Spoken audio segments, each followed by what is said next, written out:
대장동 사업 특혜 의혹을 수사하고 있는 검찰이 판박이 사업으로 불려왔던 위례신도시 특혜 의혹으로 수사를 확대하고 있습니다. 시공사인 호반건설을 포함해서 모두 20여 곳을 대상으로 대대적인 압수수색을 벌였습니다. 검찰은 성남도시개발공사 관계자들과 민간 사업자들 사이에 부당한 거래가 있었던 정황을 포착한 것으로 알려졌습니다. 홍민기 기자입니다. 서울중앙지검이 위례신도시 개발 특혜 의혹과 관련해 시공사인 호반건설 본사에 대해 압수수색에 나섰습니다.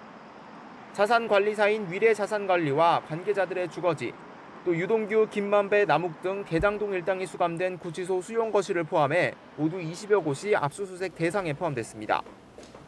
검찰은 이들이 성남시 창곡동 일대 위례신도시 개발사업 추진 과정에서 성남도시개발공사의 내부 정보를 대가로 금전적 이득을 주고받은 정황을 포착한 것으로 알려졌습니다. 검찰은 특히 유동규 전 본부장 등 공사 관계자들이 민간 사업자와 짜고 개발 이익을 나눠 가진 것이 아닌지 의심하는 것으로 알려졌습니다. 검찰은 최근 대장동 개발 특혜 의혹을 재수사하는 과정에서 이러한 혐의를 포착한 것으로 전해졌습니다.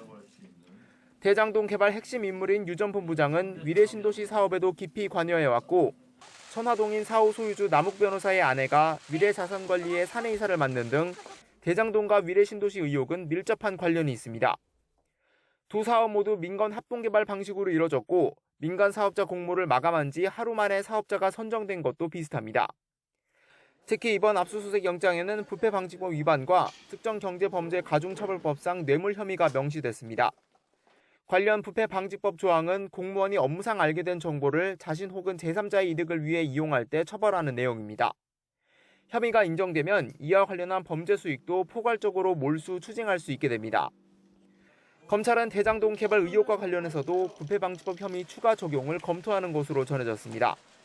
남 변호사와 유 전 본부장, 화천대유 대주주 김만배 씨와 정영학 회계사 등 이른바 대장동 4인방은 뇌물과 배임 등의 혐의로만 기소된 상태입니다.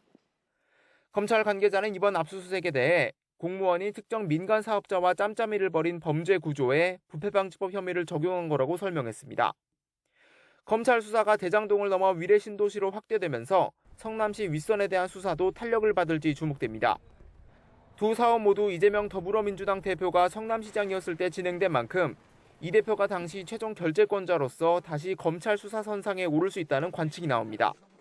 YTN 홍민기입니다.